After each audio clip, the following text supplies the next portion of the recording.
20 साल बाद लंबी चौड़ी रोड पर मामूल के मुताबिक इक्का दुक्का गाड़ियां बगैर किसी की परवाह किए अपनी मंजिल पर रवान थीं। जहां तक नजर जाती वहीं तक वो साफ सुथरी चौड़ी रोड आंखों का मंजर बने नजर आती थी। वहीं दूसरी तरफ उस सड़क की एक साइड पर ब्लैक कलर की ब्रांड न्यू कार पार्क थी। उसके जरा सी दूरी पर वो पिंजरानुमा बनी जगह से किसी लड़की की चीखें सुनाई दे रही थीं। मगर बेहिस्सी का आलिम था। वहाँ हर शख्स मतलबी था। इंसानियत तो जैसे कहीं दूर जा सोई थी। और फिर उस जगह जहाँ शहंशाह खान जैसे दरिंदे का राज हो, वहाँ भला कौन अपनी मौत को खुद दावत देगा। वहाँ का मंजर कुछ यूं था। चौड़ी रोश से गाड़ी की दाईं साइड पर बनी वो जगह कचरा फेंकने की जगह मालूम होती थी, जिसकी 3 साइड्स पर जालीनुमा ऊंची ऊंची दीवारें बनाई गई थीं। और उसके दखली दरवाजे पर मुंजमिद खड़े वो 3 दो हील जैसे गार्ड्स, आंखों में सफाकियत और हवस भरे नीचे जमीन पर ये लड़की को ही देख रहे थे। वो शायद उनसे बचती बचाती भागते वहां आ निकली थी, मगर उसकी बदकिस्मती आगे रास्ता खत्म था और शायद उसकी जिंदगी का सफर भी वहां खत्म होने वाला था। सामने खड़े गार्ड्स के तेवर ऐसे थे जैसे उसे सालिम ही निकल जाएंगे। नीचे जमीन पर गिरी लड़की को उनकी नजरों से कराहत महसूस हो रही थी। मैं कह रही हूँ मेरा कोई वास्ता नहीं उस मॉन्स्टर से। मैं सिर्फ और सिर्फ शहंशाह की मुखबर हूँ। मैं उसकी वफादार हूँ। मेरा यकीन करो। फटे हुए होंठ से रिससे खून को हथेली की पूंछ से रगड़ती वो उन्हें यकीन दहानी करवाने की हर तक तो कर रही थी। आखिर को अपनी जिंदगी किससे प्यारी नहीं होती। झूठ मत बोलो लड़की। हमने तुम्हें खुद देखा है एमएच के बंगले से निकलते हुए।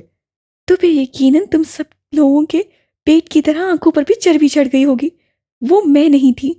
उसके लहजे में गुस्से की मिलावट पर गार्ड्स थोड़ा तशवीश में मुतला हुए थे, मगर चर्बी वाली बात पर उस चटांग भर की लड़की को खोना नहीं भूले थे। वो उनकी ही टीम की मेंबर थी, अब जिस पर खुददारी का धब्बा लग चुका था। अब वो कितना सच और कितना झूठ था वो सिर्फ 2 लोग ही बता सकते थे, या तो वो लड़की खुद या शहंशाह खान। मगर शहंशाह वहाँ खुद मौजूद होता तब ना। उसने सिर्फ ऑर्डर पास किया था कि उसे ख़त्म कर दिया जाए, और उसके गार्ड्स उसके हुक्म की बजावरी लाते उसकी मौत का परवाना जारी किए उसकी तलाश में निकले उस तक आ पहुंचे थे। अब अगर तुम लोगों को अभी भी यकीन नहीं है तो मेरे पास सबूत है, उससे मजबूत लहजे में कहा। कैसा सबूत?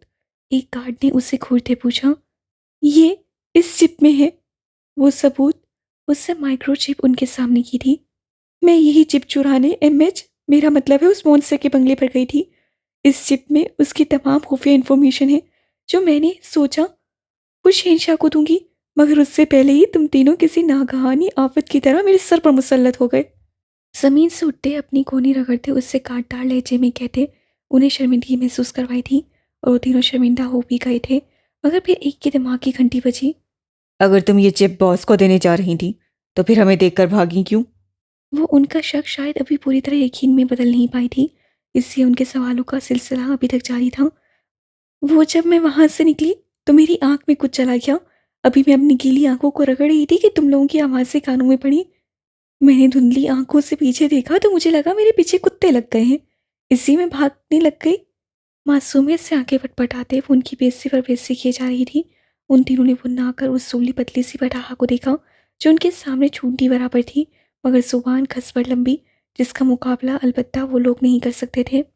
यही तुम्हारी जो लंबी जुबान है ना, इस वजह से मैंने बॉस को कहा था तुम्हें जासूसी के लिए हायर ना करें, कोई और लड़की देख लेते हैं।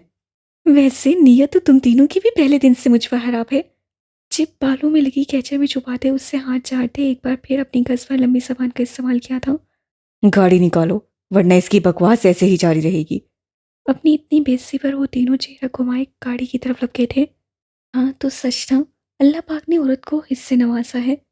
वो पल में पहचान लेती है कि सामने खड़ा शख्स उसे किस निगाह से देख रहा है। और फिर उनके सामने तो वहाँ की जानी मानी जासूस खड़ी थी, जो जासूस तो थी मगर औरत भी थी, जो उनकी गंदी गलासत भरी नजरों का इर्तकाब बाखूबी जान गई थी। बॉस तो यहाँ नहीं है, फिर तुम मुझे कहाँ ले जा रहे हो। बॉस यही है, वो बस कुछ दिनों के लिए मंजरे आम से हटे हैं। मगर क्यों। हर सवाल का जवाब तुम्हें देना जरूरी नहीं है। उस सांस काटने इंतहाई बेरुई से कहा था। अच्छा, तो फिर ये बता दो कि मुझे लेकर तुम कहाँ जा रहे हो। ड्राइविंग सीट और फ्रंट सीट पर बैठे कार से अफसुर्दगी से पिछली सीट पर बैठे उस खास कार्ड को देखा, जैसे उसे हिम्मत करने और बुलंद होश से ही तलकीन कर रहे हों। हम इस वक्त शहनशाह खान के पास जा रहे हैं। मेरी माँ, खामोश हो जाओ, अब कुछ मत बोलना। उससे बाकायदा हाथ जोड़ते मिन्नत की। वो भी कुछ सोचती खामोश हो गई। तकरीबन 10 मिनट बाद गाड़ी आलीशान इमारत के बाहर रुकी थी।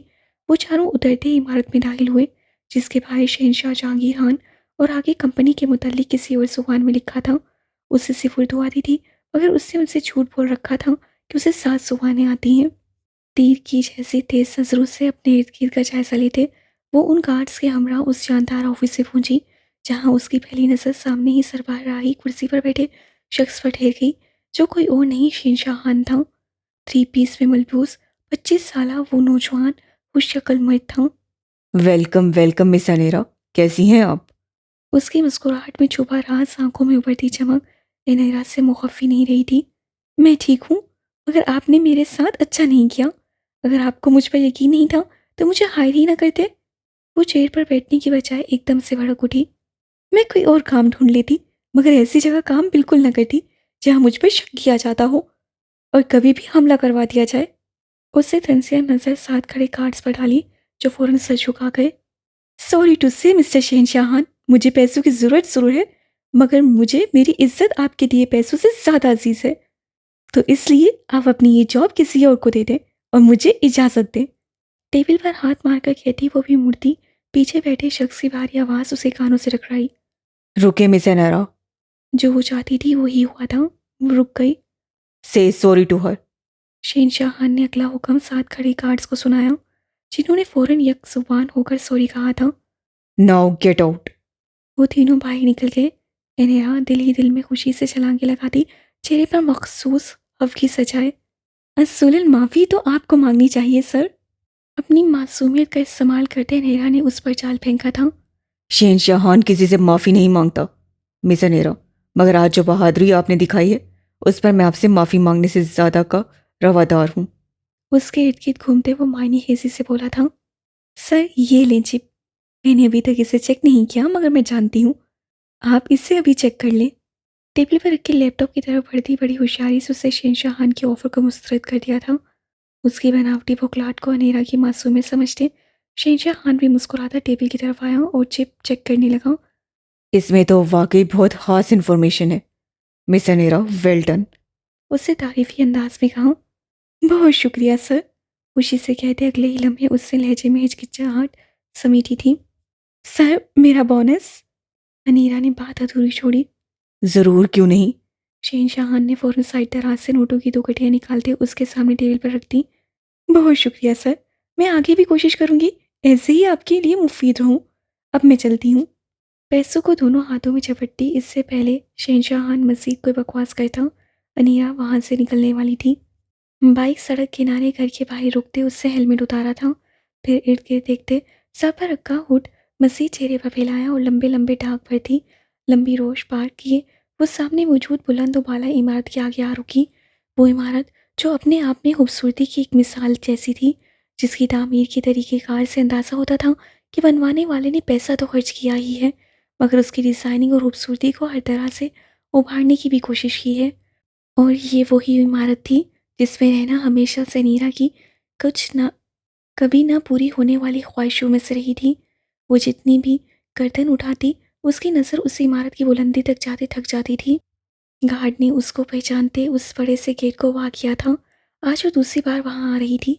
लंबे चौड़े सुर्ख टाइल लगाए फर्श को पार करती, चेहरे से हुड हटाए उसे हॉल नुमा कमरे में कदम रखा, जो उस आलीशान मुगल एम्पायर में दाखिल होने के बाद आता था। किचन से लेकर जिम तक और स्पेशल जेल से ऑफिस तक सब कुछ उस शख्स ने उस मुगल एम्पायर में बनवा दिया था। मोबाइल निकाले, उससे मैसेज सेंड किया। अगले ही लम्हे एक खूबसूरत नौजवान उसके सामने बोतल की जिन की तरह हाजिर हुआ और उसकी हालत देखकर वो सदमे से चीख पड़ा। तुम्हें मिशन पर भेजा था, मट्टी में खेलने के लिए नहीं। धूल चटा कर आ रही हूँ समझे। एक नज़र अपने कपड़ों पर डालकर उससे तड़प कर कहा। धूली चटा कर आ रही हो ना। मुकाबिल ने आंखें गोल की। पता चले बचपन वाली आदत गई नहीं, मट्टी खा के आ गई हो। अपने मुतालिक इस गौर अफशानी पे अनहरा का दिमाग फक से उड़ा था। हान के बच्चे, आज तुम्हें मैं जिंदा नहीं छोड़ूंगी। सीधी टांग उसके पेट में मारते हुए गुस्से से बल खाती उस पर झपटी थी अच्छा, मैं मजाक कर रहा था। मुझे तुम्हारी बहादुरी पर पूरा पूरा यकीन है। उसके तमाम वार नाकाम करते उसे हाथ उठाते फौरन सरेंडर कर दिया, वरना इनारा का क्या भरोसा, उस जगह को भी मैदानी जंग बना दी थी और फिर उसके साथ उसकी अपनी भी शामत आई होती। अब मुझे कुछ बोला तो गायब हो जाऊंगी, फिर ढूंढते रहना, वो गुस्से में कहती उसके साथ चल रही थी। हान के रुकने पर रुक गई। हान ने मुड़ते तीखी नजर से उस फितना को घूरा। मैं कौन हूँ? उससे बावर करवाने वाले अंदाज से पूछा। या हान आसमी? इनारा ने रटा रटाया जवाब दोहराया। क्या लगता हूँ तुम्हारा? 5 सेकंड बड़े भाई। किसके लिए काम करता हूँ मैं? उस मॉन्स्टर, मेरा मतलब है एमएच के लिए। हान की घुरी पर उससे फौरन जुमला दुरुस्त किया था। आखिरी बार क्या कहा था मैंने तुम्हें? उससे करीब झुकते हान ने संजीदगी से सवाल किया।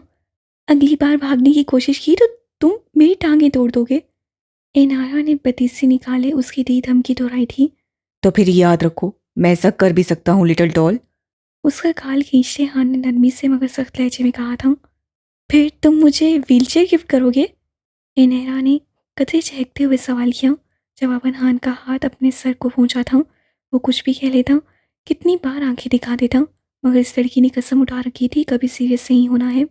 अभी मेरे साथ चलो, एमएच तुम्हारा इंतजार कर रहा है। और खबरदार, अगर उसके सामने ओवर बोली तो वहीं खींच के लगाऊंगा एक कान के नीचे। उसको सख्त नजरों के साथ कहते हान आगे चलने लगा। बस धमकियां देते रहे ना हमेशा। इनेरा ने मुंह बसोरा था। जवाबन वो खामोशी से इनेरा के साथ लिफ्ट में दाखिल हो गया। गोया वो मजीद अपने दिमाग की दही करवाने पर रवादार नहीं था। पसीने के बायस बाल माथे पर चिपक गए थे। उस सुर्ख रंग की रोशनी में उसकी स्याह वहशत ज़दा आंखें मजीद खौफनाक लग रही थीं। माथे और गर्दन की रगें फूली हुई थीं। सारा जिस्म पसीने में शराबोर था। शर्टलेस वो हाँफता हुआ बेदर पे पंचिंग बैग पर मुक्के रसीद कर रहा था। उस कमरे में चारों तरफ एक्सरसाइज मशीनें फैली हुई थीं और वो इतनी देर जिम नहीं करता था। और आज इस सेरी की वजह कमरे में मौजूद दूसरी हस्ती थी।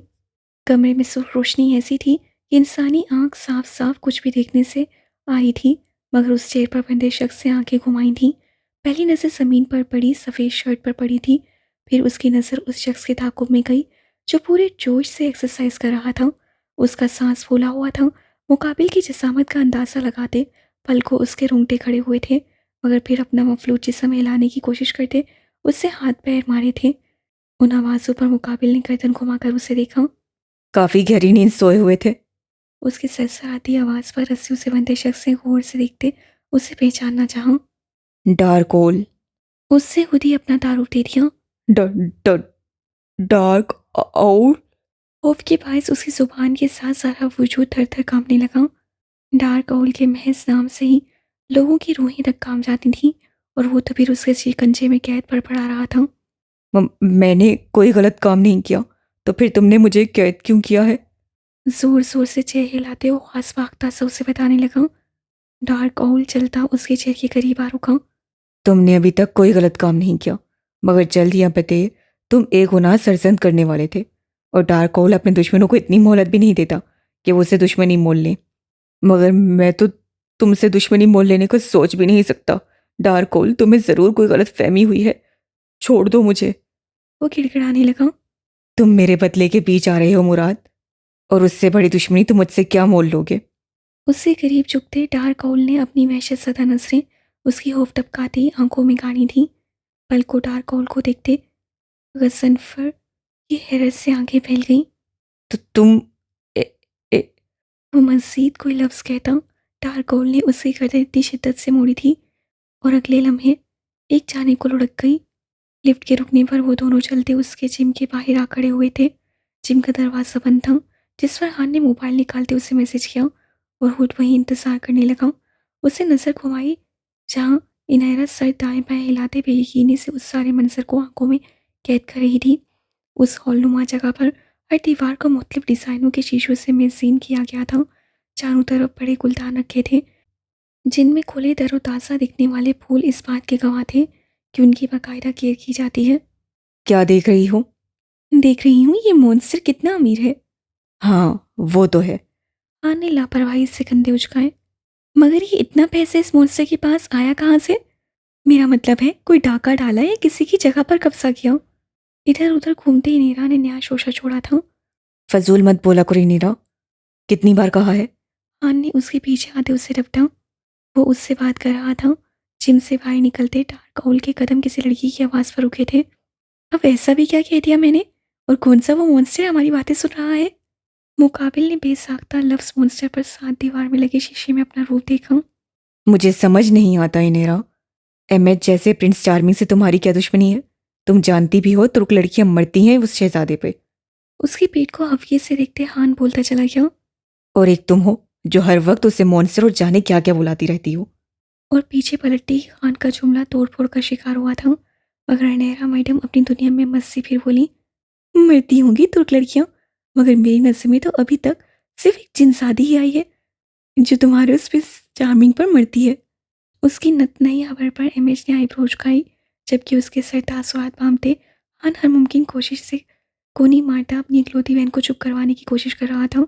वो दोनों आमने सामने खड़े थे, जबकि नैरा उनकी तरफ पीठ किए खड़ी थी। मगर उसके अगले जुमले पर खान के पसीने छूटे थे।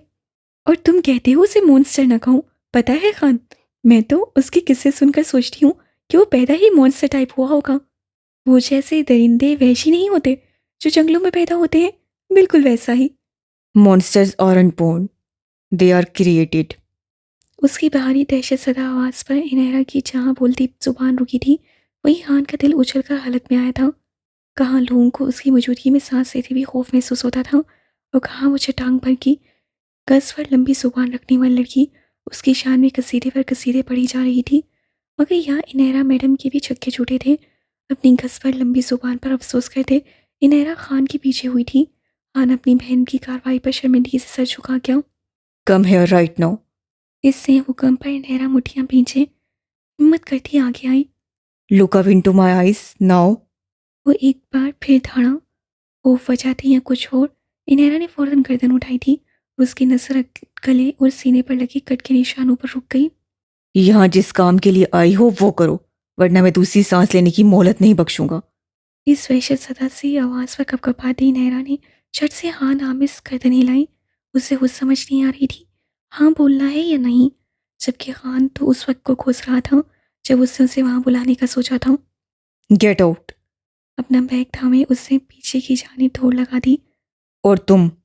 उसके जाते ही एचएम खूनखार नजरों से खान को देखता उसकी तरफ बढ़ा था। उसके पास दिमाग की कमी है डॉक्टर, उसका इलाज कर रहे हैं एमएच, मैं उसे समझा दूंगा। वो अब तुम्हें कभी मॉन्स, मेरा मतलब है खान उसकी खुरी से गड़बड़ाया था। अब वो कभी ऐसा कुछ नहीं बोलेगी, उसे माफ कर दो प्लीज। उल्टे कदम लेते खान ने बामुश्किल थूक निकलते कहा था। जाओ, दफा हो जाओ, अंदर पड़ी लाश को टिकाने लगाओ और मेरे ऑफिस में आओ फौरन। कनपटी सहलाते रूपदार आवाज में कहते एमएच वहां से वॉकआउट कर गया। उसके जाते ही खान ने सुख का सांस भरा था। ये फितना अपने साथ मुझे भी मरवाएगी, पता नहीं अब कहाँ टहल रही होगी। उफ मेरे खुदाया। लाश को वहीं छोड़े खान अपना सर पीटता नीचे को भागा था। बस एक दसा दो मोड़ और उसे यकीन था उस फितने ने एमएच के हाथों जाया हो जाना है। वो चलता उसी फ्लोर पर अपने कमरे में आया, दरवाज़ा ठाक की आवाज़ से बंद किया और गहरी सांस भरते खुद को पुरसुकून किया था। अगले ही लम्हे अचानक ही वो लफ्ज़ मौन से फिर से उसके जहन में गर्दिश हुआ। एमएच ने बेहद साख्ता नजर उठाई, अपने सीने पर उभरे हुए बेदर्दी से लगे 4 से 5 बड़े और गहरे कट को देखते उसकी आंखें मिची थीं। गर्दन पर हाथ लगाया, जिसकी दाएं साइड पर सीने जैसा ही उभरा हुआ गहरा कट था। अनकरीब माजी खुद को दोहराएगा। बेगानगी से कहते उसने शीशे में हाथ दे मारा। खून के फव्वारे छूटे फर्श ड्रेसिंग और उसके हाथ को सुर्ख करने का बायस बन रहे थे, जिसकी परवाह किए बिना उससे बेदर उस टूटे कांच में अपना जख्मी हाथ मारा था। अब यहाँ क्या कर रही हो? उसे फाउंटेन के पास बैठे देख हान फौरन उसके करीब आ रुका। इसमें छलांग लगाकर खुदकुशी की तैयारी कर रही हूँ। फाउंटेन की तरफ इशारा करते हुए गुस्से से फट पड़ी थी। हान का कहका छूटा, मगर मौका और जगह का लिहाज करते वो चेहरा मुड़ गया। जा रही हूँ मैं यहाँ से। मुबारक हो तुम्हारे मॉन्स्टर को उसका ये महल, और हाँ, ये भी रखो अपने पास। बैग से नोटों की कटियाँ निकालते उससे हान के हाथ पर रखी थी। आज तक अपने बाप के अलावा किसी के सामने हाथ नहीं फैलाए, और यहाँ ऐसा काम करना पड़ रहा है कि 2-2 टके के लोगों के सामने दिखावा करना पड़ता है गरीबी का। अपनी ही धुन में हाथ निचा नचा कर कहती बहुत चेहरे पर डाले अपनी राह ले चुकी थी। तो किसने कहा था इतनी माहिर जासूस बनने को? हान ने कहका लगाते हाँक लगाई और वापस मुड़ते जिम रूम की तरफ चला गया। यार दिन दिहाड़े लड़की उठा रहे हैं हम। तुझे नहीं लगता कोई सीरियस पंगा बन सकता है? उस जीप में सवार 4 लड़कों में से एक ने खौफसदा होते कहा। ये रहा जीप का दरवाजा, जानी तू जा सकता है। तुम तो क्या, तुम में से कोई भी जाना चाहे तो जा सकता है, मुझे कोई एतराज नहीं होगा, न हमारी दोस्ती पर कोई असर पड़ेगा। सर ड्राइवर सीट की पुर्ज से टिकाए हो सफ़ेद चमकते चौकर से मुकीत पांव स्टीयरिंग व्हील पर रखे, आंखों पर सनग्लासेस लगाए उससे ठहरे हुए लहजे में बात मुकम्मल की। जिसको जाना है जाए, मैं अपने जिगर के साथ रहूंगा। साथ निशिस पर बैठे अरसल ने उसे मुक्का चढ़ देखा हूँ। मुझे तो खतरों से खेलने का वैसे भी बड़ा शौक है, तो मैं भी नहीं जा रहा। बलाल ने भी हिस्सा डाला। तो फिर ठीक है, जब तुम सब यहाँ हो तो मैं जाकर क्या करूंगा? मगर अभी तो तेरी पेंट गीली हो रही थी ना। बिलाल ने उसका मजाक उड़ाया। शहजी बहुत शरीफ है बबीलाल, उसे तंग मत करो। अपनी बॉस की आवाज़ पर आमीन कहते वो खामोश हो गया। वैसे यह एक बात कहूँ? शाहजीन की आवाज़ पर उससे कहा। यार वो एमएनए की बेटी है। खौफ में मुब्तला, गोया उससे एक बार भी याद करवाना चाहूँ। वो एमएनए की बेटी हो या प्राइम मिनिस्टर की जानी, हमें इस बात से कोई सरोकार नहीं। बस इतना जान लो, वो हम सबकी होने वाली भाभी है, जिसे आज हर हाल में यहाँ से उठाना है। तुम्हारा मतलब है किडनैप करना है? अरसल ने देसी की। बिल्कुल वही। और अगर तेरे डैड को मालूम हो गया तो? उन्हें तो मालूम होना ही है जानी, मगर तब जब हम ये काम कर चुके होंगे। बिलफर्ज कोई रुकावट बन गई तो? बिलाल ने पूछा। तो क्या, गन भी रखता हूँ और लाइसेंस भी। वही गन ना जिसके मुतालिक दूर दूर तक मलिक विला में किसी को कुछ भी नहीं मालूम है। तू मेरा दोस्त है या दुश्मन? कब से मेरी ही टांग खींचे जा रहा है? याया ने उठते गजबनाक तेवर में उसे रपटा था। दोस्त हो मेरे भाई, इसलिए कह रहा हूँ क्योंकि बाद में तेरे साथ किसी की फेंटी भी लगे ना लगे, मेरी जरूर लगेगी। अरसल ने बेचारगी से कहा जो कल से उन्हें कोई और प्लान सोचने का बोल रहा था, मगर वो याया मीर ही नहीं जो उसकी बात सुन लेता। उस पर तो दोस्ती का भूत सवार था। मुंह मत खोलना वो अपना, और फौरन कॉल मिलाओ उस निकम्मे को। बराती यहाँ पहुंचे खड़े हैं और वो बेगैरत पता नहीं कहाँ मरा हुआ है। उन भूरी पुरकशिश आंखों में गुस्से के बायस सुर्ख तोड़े उभरने लगे थे। उसको गुस्सा कम ही आता था, मगर जब आता तो उसके सामने किसी की नहीं चलती थी। मिला रहा हूँ, तो निकलने को आता है यार। बड़बड़ाते अरसल मोबाइल उठाए कॉल मिलाने लगा। पीछे खड़े बिलाल और शहजी ने बामुश्किल अपनी हंसी सब की थी। यार ट्रैफिक में फंस गया था कसम से। गाड़ी साइड पर पार्क करते वो जीप की तरफ आते शर्मिंदगी से बोला। मेरे भाई, आज हम इतना बड़ा गैर कानूनी काम करने जा रहे हैं, तो तू एक सिग्नल नहीं तोड़ सकता था? यह्या ने उसके कान के नीचे बजाई थी।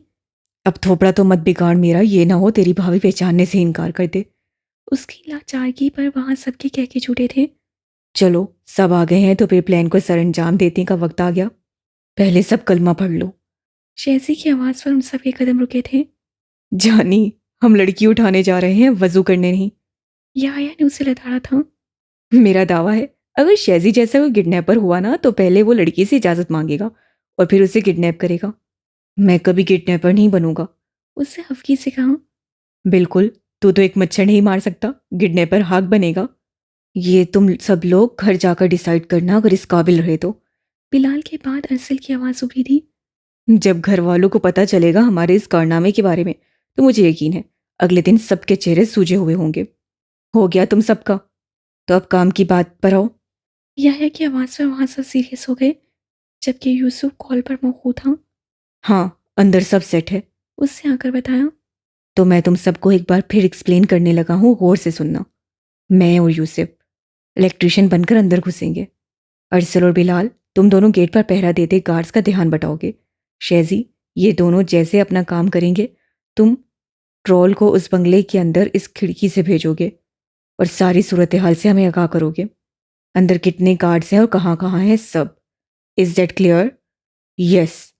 उन चारों ने बायक वक्त कहा। गुड। सबके पास ब्लूटूथ ऑन होनी चाहिए। बाकी का प्लान हम सब जानते हैं। पोजीशन संभालो अब अपनी अपनी। बिलाशुबा प्लान्स बनाने में याह्या मीन ने अपने बाप को भी पीछे छोड़ दिया था। अल्लाह खैर करेगा, चलो। इलेक्ट्रिशियन का गेटअप वो पहले से ही ले चुके थे। अल्लाह पर सब छोड़े यूसुफ और याह्या उस आलीशान बंगले के सामने आए थे, जिन्हें देखते चेकिंग करने के बाद अंदर भेज दिया गया था। उनके जाते ही अरसर और बिलाल 10 से 15 मिनट बाद गेट की तरफ लपके थे। यार बिलाल, ये गेंडे नुमा गार्ड्स आखिर क्या खाते हैं? जो तू खाता है जानी वही ये भी खाते हैं, बस इनके खाने की मिकदार हमारे खाने से ज़्यादा होती है। मुझे तो इन्हें देखकर ही कुछ हो रहा है भाई। अगर इसने हमें पकड़ लिया, उल्टा लटका दिया तो क्या? बस दुनिया उल्टी नजर आएगी। हमें इससे ज़्यादा तो कुछ नहीं होगा। बिलाल की इतनी अहम इन्फॉर्मेशन पर अरसल ने उसे घूरा था। कौन हो तुम लोग और यहाँ क्या कर रहे हो? वो गेट के पास पहुंचते गार्ड खुद उनके पास आ गया था। भाई, हम आ रहे थे, तुमने क्यों जहमत की आने की? अरसल ने कतरे अदब से ससाय किया। गेट के पास आना मना है। क्यों भाई? क्या गेट सोने का बना है जो पास आना मना है? कतरे मासूमियत से कहते बिलाल ने आंखें पटपटाई थी। ये मस्खरापन कहीं और जाकर दिखाओ, निकलो यहाँ से। क्यों निकले? हम तो यहीं खड़े होंगे। अरसल ने सीने पर हाथ बांध लिए। जानते भी हो ये किसकी जगह पर खड़े हो? गार्ड ने उन मसखरों को गुस्से से घूरते हुए बोला। जी बिल्कुल, सुर्ख टाइल लगी है इस जगह पर। एक नजर नीचे देख बिलाल ने मासूमियत के सारे रिकॉर्ड तोड़े थे। अंदर के यूसुफ और याक्षा उनकी बातें सुनते वहां मुश्किल अपनी हंसी कंट्रोल कर रहे थे। ट्रोल बंगले में दाखिल हो चुका था। दूसरा गार्ड भी वहां आ चुका था। क्या मसला है और ये दोनों कौन है? मालूम नहीं कौन है, बिना मतलब के दिमाग की दही करने आ गए हैं। तो उठाकर बाहर फेंक दो। दूसरा गार्ड नपे तुले अंदाज से घुराया था। अभी वो आगे बढ़ते बिलाल चीख पड़ा। ला हौला वला कुव्वत, ये क्या कर रहे हो तुम? अकेला नौजवान लड़का देखा नहीं कि उसे छूने के बहाने ढूंढने लगे? बिलाल के खालिस्ताना लहजे पर उन दोनों गार्ड्स का दिमाग पक से उड़ा था। खबरदार, अगर किसी ने मेरे अकेले खूबसूरत जवान जहां दोस्त को छूने की कोशिश की तो। उससे अपने हसार में छुपा थे। अरसल ने उन्हें उंगली दिखाई थी। तुम दोनों अगर ख्वामहा शहीद नहीं होना चाहते तो दफा हो जाओ यहाँ से, वरना अपने पैरों पर चलकर जाने लायक नहीं रहोगे। इतनी सख्त गर्मी में उन दोनों का मस्खरापन देखकर पहले गार्ड का दिमाग घूम चुका था। क्यों भाई, हमारे पैर क्या तुम रख लोगे? अरसल ने इंतहाई आराम से मुलाहिजा किया। तेरी तो। गार्ड उसे मारने को लपका। अरसल और बैराड ने दौड़ लगा दी थी। बंगले के सामने बने फाउंटेन के गिर्द गोल गोल भागते उन दोनों गार्ड्स की आवाज़ निकाल के रख दी थी। वो उन्हें पूरे बंगले की वीडियो पहले ही दिखा चुकी थी, जिसकी वजह से वो दोनों उस बंगले के कोने कोने से वाकफियत रखते थे। मेन स्विच किस जगह पर है? याक्षा ने संजीदगी से पूछा। यूसुफ को साथ लिए वो बैग उठाए गार्ड के पीछे पीछे चल दिए थे। मैं पानी पी कर आता हूँ। याक्षा को इशारा दिए वो निकलता। गार्ड ने उसे रोक लिया। रुको, मैं लेकर आता हूँ पानी। जो वो चाहते थे वही हुआ था। गार्ड के वहां से हटते यूसुफ ने मोबाइल निकाले, मैसेज सेंड किया। अगले ही लम्हे जवाब मौसूल होते उसे याह्या की तरफ देखा। अल्लाह की अमान जिगर। याह्या के जुमले पर वो सहेला था, अपनी गन निकाले आगे बढ़ा था। गार्ड को आते देखकर उससे ब्लूटूथ पर हाथ रखा। हाँ, गाड़ी तैयार है। वो दूसरा लड़का कहाँ गया जो तेरे साथ था? वो ज़रूरी काम से गया है। कहते ही याह्या ने उसी गर्दन की हसास रग को दबाया था। एक ही बार पर उसे ढेर करते वो वॉशरूम से किचन की तरफ आया। बाहर खड़े गार्ड्स उसको अकेला आते देख पीछे आए थे। अब एंट्रेंस की तरफ जाने वाले रास्ते पर सिर्फ 3 गार्ड्स थे। वो दूसरा लड़का कहाँ है? इधर आओ। याह्या ने उसे पास बुलाया। तुम जाओ, खिड़की खोलो, बड़ी गर्मी हो रही है। उसे दूसरे को भी इशारा दिया। ये तेरे बाप का बंगला नहीं है जो हुक्म चाह रहा है। तेरी तो बाप पर क्यों जाता है हरामजादे? पास खड़े गार्ड को कुछ भी समझने का मौका दिए बगैर पहले गार्ड के जैसे बेहोश करते वो तीसरे गार्ड की तरफ लपका था। उसके मुंह पर पंच मारते याह्या ने उसकी मोटी फैली हुई नाक पर मुक्का मारा था। गार्ड नाक पर हाथ रख के दर्द से बिलबिलाया। अभी वो कोई रद्द-ए-अमल दिखाता, पास वाली फ्राइंग पैन उठाकर उसके सर में मारते। उसे वहीं ढेर किए याह्या ने हाथ झाड़े थे। आज के बाद मेरे बाप का जिक्र मत करना, वरना अगली बार जुबान काट दूंगा। उसे फोन करते वो आगे बढ़ता। काले बुरखे में मलबूस इफ्रा को आते देख याह्या के चेहरे पर इत्मीनान उतर आया। उन दोनों को खिड़की से बाहर निकालते वो खुद भी बाहर कूद पड़ा। तकली दरवाजे पर खड़े 3 गार्ड्स वहीं खड़े थे। अरसल ड्राइविंग सीट पर बैठा था, पीछे शेजी था, जबकि यूसुफ की गाड़ी बिलाल ड्राइव करने वाला था। बाहर खड़े 2 गार्ड्स भाग भाग कर वहीं गिर पड़े थे। खा खा कर सांड बन गए हो। रोज इतना भागा करो। अगर खुद नहीं भाग सकते तो मुझे बुला लेना, मैं मदद कर दिया करूंगा। अरसल ने उन्हें मशवरा दिया था। कौन हो तुम दोनों और क्यों हमें तंग कर रहे हो? उन्हें बंगले के बाहर किसी को भी शूट करने की इजाज़त नहीं थी, वरना जितना तंग उन्हें अरसल और बिलाल कर चुके थे, अभी तक गार्ड्स उन्हें उल्टा लटका कर शूट कर चुके होते। मुफ्त मशवरों की दुकान, निकल यहाँ से। याह्या ने वहीं से हाँक लगाई थी। वो गाड़ी और जीप बंगले के बाहर ही ले आए थे। उनके साथ बुरखे में किसी को जाते देख गार्ड्स के अंदर फुर्ती आई थी। मेम साहब को कहाँ लेकर जा रहे हो? इफ्रा का बुर्का पहचानते कार से उनका रास्ता रोका था। अंदर मौजूद कार से बाहर को भागे थे। भागो। यूसुफ की आवाज़ पर वो तीनों स्टार्ट खड़ी जीप और गाड़ी की तरफ भागे थे। कार से वहां अंधाधुंध फायरिंग शुरू कर दी। जल्दी से निकलो। गार्ड मोबाइल कान से लगाए चीखा था। वो सब गाड़ियों की तरफ लपकते देखकर हैरान रह गए। वहां खड़ी 6 की 6 गाड़ियों के टायर पंचर थे। आज तो हम मारे गए। टायर पर ठोकर रिसीव करते गार्ड गुस्से से बोला। वो सुबह का यूनिका कहकर निकला। शाम के 5 बजे असीम कारनामा सर अंजाम दिए। मलिक विला वापस पहुंचा था, मगर अपने कमरे तक रसाई हासिल नहीं कर सका था, क्योंकि मलिक विला में एंट्रेंस होते ही सामने लाउंज में बरजुमान आर्यान मलिक, हमजा मीर और फैसल शाह के हमरा मिस्टर एंड मिसेस आफंदी को देखकर मोहम्मद याह्या हमजा मीर के छक्के छूटे थे। अस्सलाम वालेकुम, कैसे हैं आप सब? रवानी में कहता वो वहां से निकलता। हमजा की कराहत आवाज पर उसका खून सूखा था। रुको याह्या। जी डैड, कहाँ से आ रहे हो तुम? बाहर से आ रहा हूँ डैड। मैं मजाक के मूड में हरगिज नहीं हूँ याह्या। मैं भी मजाक नहीं कर रहा डैड। अभी आपके सामने तो बाहर से आया। पुष्प पर हाथ बांधे उससे अदब से बताया। पीछे बैठे आर्यन मलिक ने गहरी सांस अंदर ली। हमजा ने अपना सर थाम लिया। फैसल इत्मीनान से उसे देख रहा था। आखिर को उसकी फोटोकॉपी था वो लड़का, मगर कभी कभी याह्या मीर उसे खुद से 10 हाथ आगे लगता था। मैं तुम्हें मलिक विला से बाहर निकाल दूंगा याह्या। मुझे गुस्सा मत दिलाओ। होंठों पर ऊपरी हंसी छुपाए उसे सर झुका दिया। वो तो 10वीं जमात से वो धमकियां सुनता आ रहा था। डैड, मैंने कुछ गलत नहीं किया। आप प्लीज गुस्सा ना करें। काश तुम्हें एक थप्पड़ बचपन में ही लगा देता याह्या, तो आज तुम्हारे ऐसे कारनामों के बायस मुझे शर्मिंदा ना होना पड़ता। हमजा ने कराख्त लहजे में कहते उसका बाजू दबोचा था। शाशा ने जैसे कसम खाई थी कुछ न बताने की। इससे इतनी बेइज्जती पर भी सर झुका गया। एक मिनट हमजा। आर्यान ने उसे मजीद सवाल करने से रोक दिया और खुद याह्या के सामने आ रुका। वो लड़की कहाँ है याह्या? उसके मुकाबिल आते आर्यन मलिक ने संजीदगी से सवाल किया। और यहाँ याह्या मीर की सारी तेज सारी हवा हुई थी। आर्यन मलिक के गुस्से से तो मलिक विला के तमाम शहजादों की जान जाती थी। कौन सी?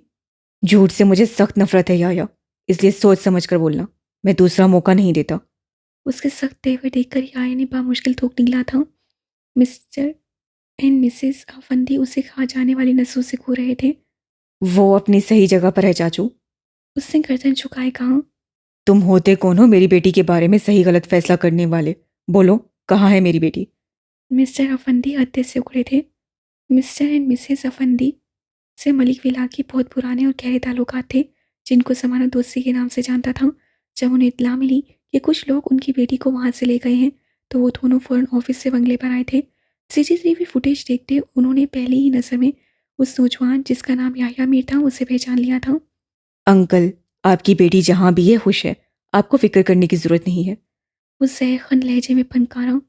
ये कौन सा तरीका है? ये है आपकी तरबियत आर्यान साहब, ये सिखाते हैं आप अपनी औलाद को।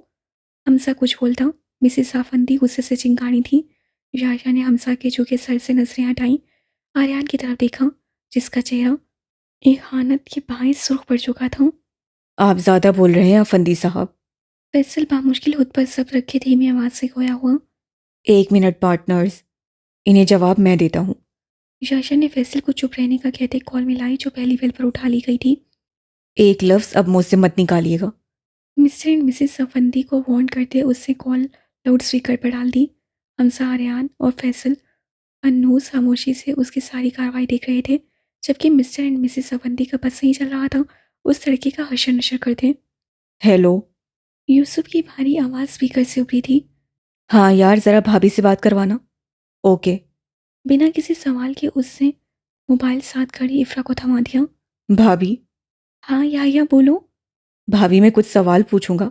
आपने पहली फुर्सत में बिना किसी बहस के मेरे हर सवाल का अल्लाह को हाजिर नाजिर करके जवाब देना है। इंशाल्लाह पूछो। उससे झट